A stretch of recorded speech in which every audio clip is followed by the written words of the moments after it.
this land of ours and fill a sportsman's dreams. Enjoy what nature holds for us, her bounty never ends. Getting back to basics with the practical sportsman. It's always an adventure, no matter where we go. From a favorite hunting spot to the hottest fishing hole. Outdoor life we all can share with family and friends. We'll do it all together with a practical sportsman. We'll do it all together with a practical sportsman. Hello, sportsmen. Hey, we are going places in 1996. In fact, we are starting right now. We're going ice fishing on this television show.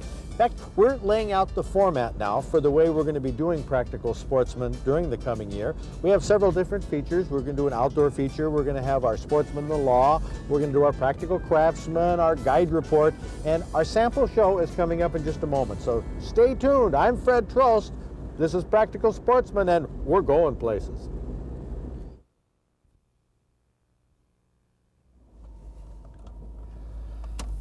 Oh boy, here we are, the first ice fishing trip of the year. In fact, of the season for me. Now, ice fishing isn't a big deal at all. It is the most practical, most resourceful, most economical way there is to fish. In fact, I'll show you why. Starting right here, we have the ice fishing equipment. That's all you need. Now, this ice fishing equipment is as inexpensive as it comes. In fact, this is my deer hunting bucket that I use. I'll throw this on my shoulder, and this is what you might call specialized equipment, a spud and a little ice fishing rod. But this is actually all you need to get started in ice fishing. Oh man, what a gorgeous day for ice fishing. In fact, you know, when we get into January and February, later in the season, I'm going to have all types of gear on, but today the sun is out, it's warm. Well, it's 25, 30 degrees. But we're going to be fishing a lake that is not too far from the museum in Bath. In fact, this is Lake Ovid out in Sleepy Hollow. You can see the picnic tables and all. A real popular place where people fish both summer and winter. The first decision you have to make when ice fishing is where are you going to fish? Now, this is the beauty of ice fishing in the winter. I mean, look, we have a pier here, little dock on Lake Ovid that people can fish on in the summer. But if you don't have a boat, that's the extent of your fishing right there, the end of that dock, casting out. But in the winter, the water's frozen. Everybody can fish anywhere in the lake. So you have the whole lake to choose from. Now there's people scattered. And you notice they aren't all in one tight group. People do scatter out, because one of the beauties of ice fishing is the privacy and the solitude, believe it or not. So we're gonna set up Camp Matt, I think, between those two groups there. So come on down and we'll spot a hole in the ice. The thing that makes ice fishing so practical is that it's an extremely resourceful activity. And by resourceful, I mean that you're using things that you already have available. Well, like your fishing license you bought so you could fish in the summer. There's no extra charge to use it in the winter. The warm clothing you wear isn't special ice fishing clothing. I mean, there's no such thing. Ice fishermen wear their deer hunting clothing or snowmobile clothing or the long underwear and coveralls they buy for work. Instead of a boat, you sit on a plastic bucket. And instead of an outboard motor, your feet will take you anywhere on the lake you want to go. And that's why ice fishing is so resourceful.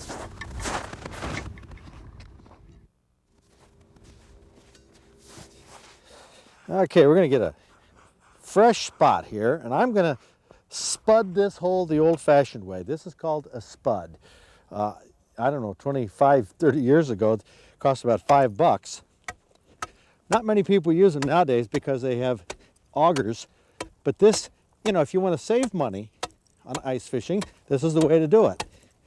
I don't really know how deep or how thick the ice is here. I'll find out in a second. I don't think I really need a terribly big hole either. Now the clothes I'm wearing, in case you're wondering what you have to get for ice fishing, just good old deer hunting clothes. A lot of guys out here wear work clothes. construction clothes. You don't need to wear a lot while you're spudding, I'll tell you that. You get warm real fast.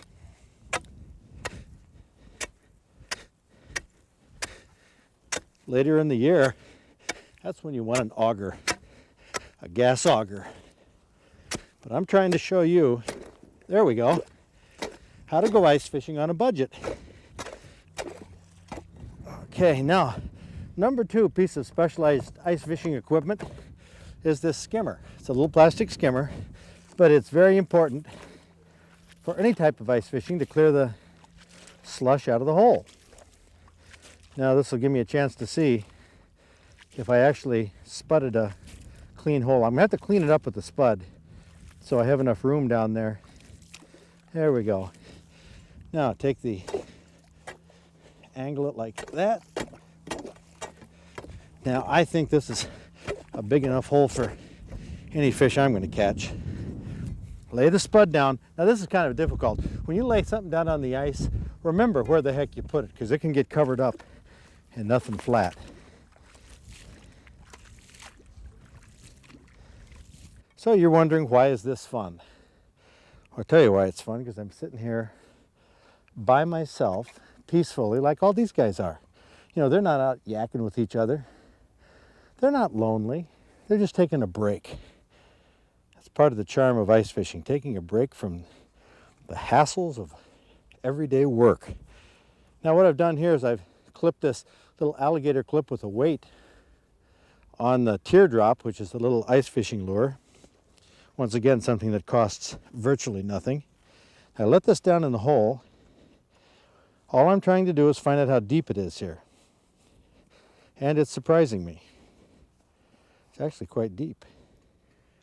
Ice fishing is also extremely economical. A spud, a skimmer, an ice fishing rod, some little hooks and lures will run you, oh, maybe 20 bucks. A dozen wax worms might cost $1 or so, and that'll get you started for panfish. Recreation just doesn't come any more economical than this. And we sit here, watch the bobber, and watch the bobber, and watch the bobber. This is ice fishing. And I am enjoying myself.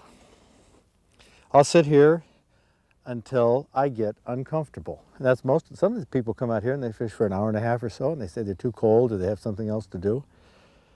But you sit here and fish until you're not comfortable. You can sit and think. You know, what do you think about while you're ice fishing? Well, kind of review the marriage, review the job, review the family, life, money, politics. And when you're tired of that, just sit here and watch the bobber. This is fun. Air smells good.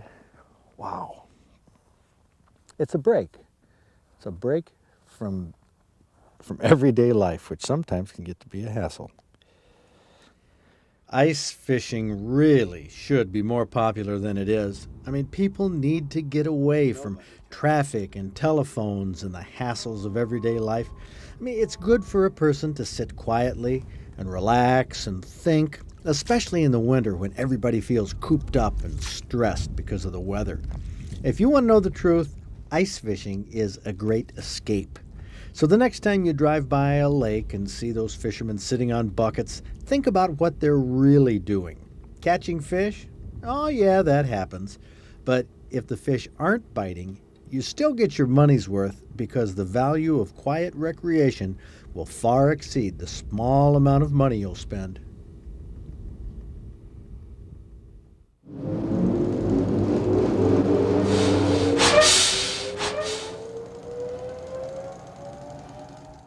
To be a practical sportsman, we've found that it's really necessary to become a practical craftsman too. I mean, get a tool bench set up and some hand tools, you know, things like we used in wood shop in high school. That was a lot of fun. And there's 3 things that I want to promote on this show, and that is doing activities that are resourceful, economical, and fun. and it is resourceful and economical to make your own outdoor supplies and outdoor equipment. I mean, the wide range of things we'll do on the show. We will at some point build a boat. We'll probably build maybe some sort of little teeny cabin. We'll build all sorts of small projects, and we do this right here in the Practical Craftsman work area. This is the guy who's a Practical Craftsman, Matt Radzilowski. Here at the museum, you have, of course, we don't have this type of thing. Outdoor shows don't have workbenches and tools. I've never seen them, have you? No. You watch all those outdoor shows, don't you? And they don't have them, but you had to build this bench, a workbench, which people could build in their garage. What'd you make this out of? Just 2x6s and some 4x4 posts. And that's it. It looks really simple. Very simple. Well, we ought to put the plans for this in our next magazine, because I know a lot of our viewers are going to have to build a workbench and get some tools. Now, we contacted Woolahan Lumber and said, Matt, make up a wish list of tools that a basic practical sportsman would need. How about giving us a rundown of what you got put together? Okay, on the high-tech end, we got a power miter saw, which is going to come in handy for if we need exact corners to match up and making picture frames in the future. A circular saw comes in handy for cutting some of the plywood. If we need to make any angle cuts, circular cuts, a saber saw works out pretty good for that. A router, that's really good for putting a nice edge on some of the work projects we'll be doing. A router. Now, Plus, we never worked for these in high school, but I see these on the home improvement shows. Yeah. Pretty handy, huh? Very handy. Great if you want to make a groove and hollow out something as well. Of course, a sander to finish off any rough edges. An electric drill, which I'm finding I'm not using too much because of the cordless drill, which you don't have all the cords flopping in your way, and it's just as powerful as an electric drill. And here we go with next week's project. It doesn't look like much right now. In fact, it's just a couple lines on a scrap piece of 3/4 inch plywood. What's it going to be, Matt? An inexpensive ice sled. Ice sled. You mean to replace my bucket? Yes. Why would you want to replace my bucket? Well, if you're like me, you go out, one bucket doesn't seem to be enough. You usually end up taking out an additional bucket. Well, there is a problem in where to put the fishing rods, and we'd like to have a lantern or something to keep warm. You know, we were pretty lucky having a warm day. Yes, very lucky. In fact, that was the warmest day we've had in the past couple weeks. And now with the cold weather moving in, boy. So this ice fishing... There are two basic ways to ice fish. One is to sit out in the open on a bucket or ice fishing sled. The other is to sit inside a shanty where you have some protection from the wind and cold. Now, the traditional ice shanty is built from wood and dragged onto the ice with a snowmobile or four-wheeler. And because they're relatively heavy, and because shanty fishermen use their shanties regularly during the winter, most shanties are left on frozen lakes until the end of the season. Every now and then, an angler doesn't remove his shanty in time, and it falls through the melting ice and creates a hazard to boaters.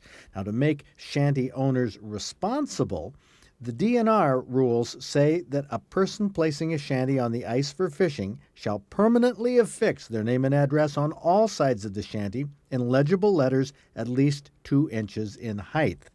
And the penalty for violating the ice shanty law, $100 to $500 fine? What do you think? Is this ice shanty name and address law unreasonable? On the left, Charlie Keenan takes the point of view. Yes, it's reasonable. Those shanties have to be identified. And on the right, I have to say, Charlie, this is preposterous. The thought of writing a ticket for letters that are too small and not plastering your name and address on 4 sides of an ice fishing shanty, that's total overkill. That's totally unnecessary. When they go to retrieve that, if that shanty goes down, they've got to know who that belongs to. Well, now hold it. I would think the person who owns the shanty 9 times out of 10 is going to retrieve that out of there. I mean, that's a loss to the person who built it. No, they don't cost that much. Some of these people would just leave that material out there on the ice rather than take care of it. That's why they need to have them identified. Charlie, when people are ice fishing, especially they leave a shanty out there for a month or two, everybody knows in the area whose shanty is whose. No, there's too many shanties out there. If the ice is unsafe and that thing's starting to go down, the conservation officer has to know who that shanty belongs to. Oh, so to give them a call. Yes. Oh, like the person doesn't know their shanty is going through the ice. They may not care. Well, what I'm saying is, Charlie, everybody having to plaster their name and address on 4 sides because of that's not because unreasonable. of a few people. That's not unreasonable. A small name and address would be fine. When you haul it back up, you can look at it like a license plate on a car. You don't have to put your name and address on your car. Well, I think that's the regulation, and that's there to solve the problem. Oh my, I'm going to have to go to our practical attorney, Sal Ghani, and ask him a couple questions on this because this bothers me. One thing I want to know is if your letters are 1 3/4 inches high, can you get a ticket for that? And what does legible mean anyway? Is that readable from 5 feet away or 50 feet? And how thick do the letters have to be? And what constitutes an address anyway? I mean, first name, last name, can you just use your initials? What about a P.O. box instead of a street? Do you have to have the town and the zip? And what if you just put the name on 2 sides? Fred, you've heard some horror stories in the last couple months with COs writing tickets. A CO would have the right to write a ticket if the letters were 1 7/8. The law says 2 inches in height, at least. 1 7/8 is under 2 inches. The purpose is so that letters are legibly visible. From what distance? It doesn't say, a reasonable distance. It doesn't require any certain thickness. If a CO wanted to be nasty, he could write a ticket for having 1 7/8 letters in height, and that is a criminal violation. If your defense is that it's almost 2 inches, it's not going to work. But what about if you wrote it in a black magic marker that was fairly thin? If it's legibly visible, that'd be okay, according to the law. It doesn't have to be legible from the other side of the lake. No. And what about if you don't have it on all 4 sides? Then it's still a violation of the law. The law requires it be on each and every outside part of the shanty. If it's a triangle shanty, you have it on 3 sides. If it's a square or a rectangle, it must be on all 4 sides. Well, what if I have a portable shanty that I just brought out there for the day? It's one that's made out of fabric. I don't want to put my name all around it.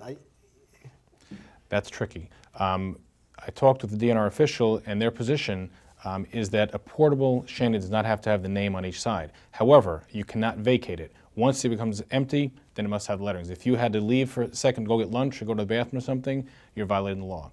You have to pack it up and take it with you.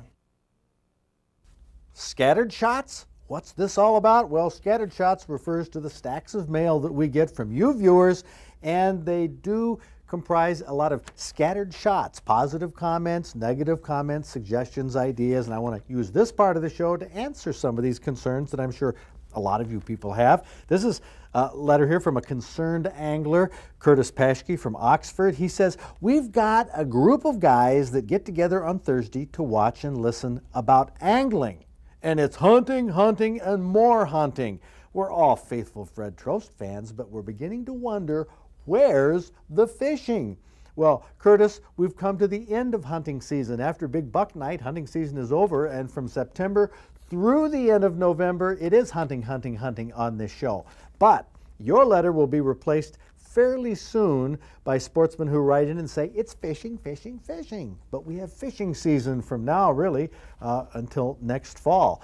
We also, if you want to hear some stories about fishing, you and your buddies, you ought to come to our Fishing Awards banquet. We have that coming up very soon, and that's where we tape our trophy tales, and there are people who come far and wide to tell us their trophy fish stories.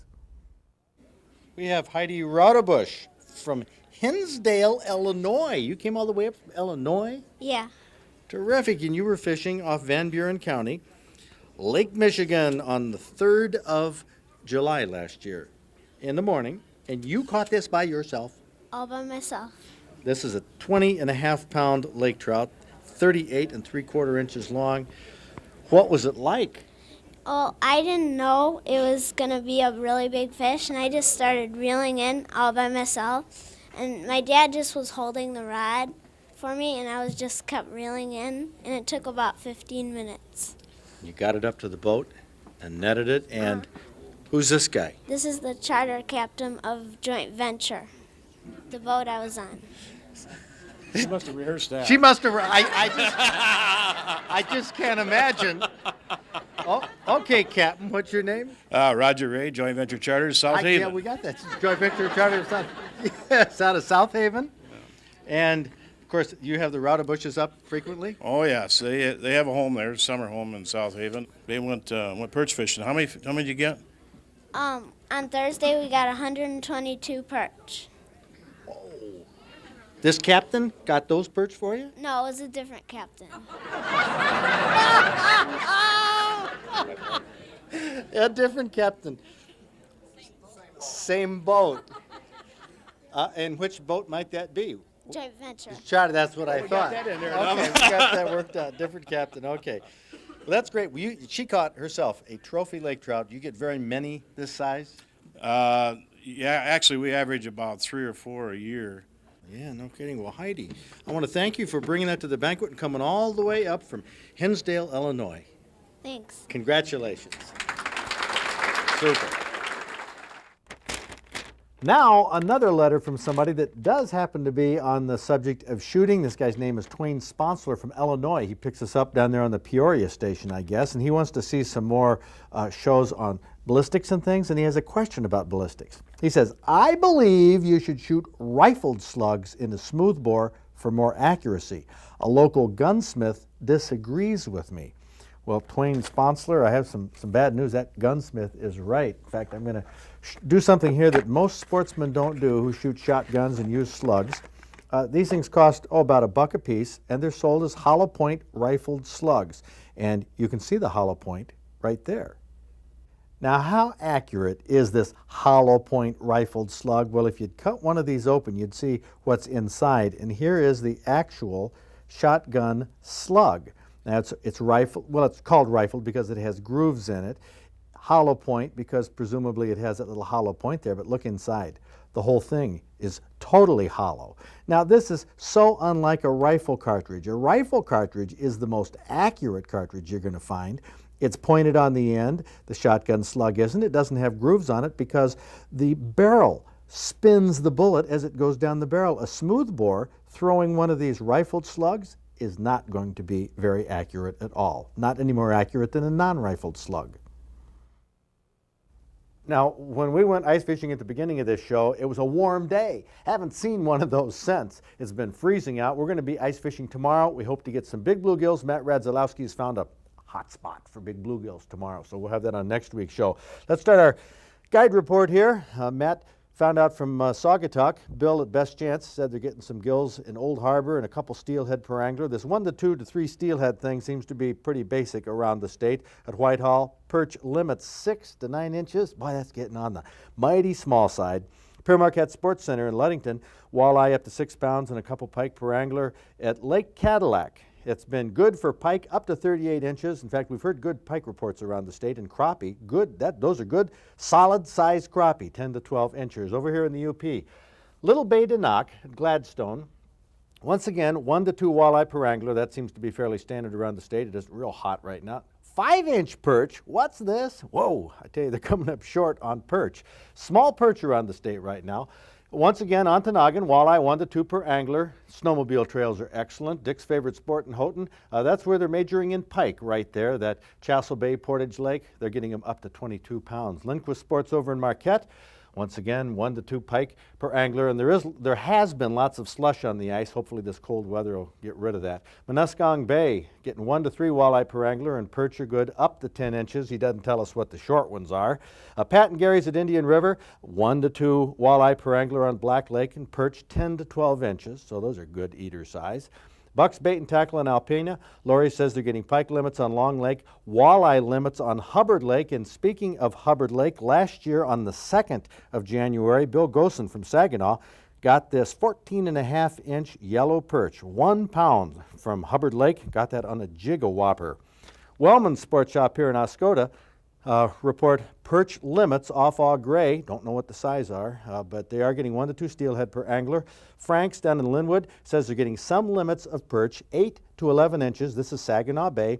Walleye 1 to 2 per angler. Last year on the 8th of January, Tom Pachowiak from Bay City got this 11-pound walleye, 30.5 inches from the Saginaw River. So that's last year this week. Lakeside down in Lake St. Clair, perch slow, 4 inches. Oh, I can't believe anybody's keeping those. 4 to 9 inch average. Pike are good at Metro Beach. And down in this corner of the state, Trenton Lighthouse, they're getting perch good, 8-inch average. Pike fair at Sugar Island, Mill Creek Sports, and Dexter. Donna says they're getting some crappie limits up to 12 inches. Speaking of crappie, last year the first trophy fish of the year was caught by Chuck Sell from Chelsea, a 14-inch, 1.5-pound crappie he got down in Washtenaw County.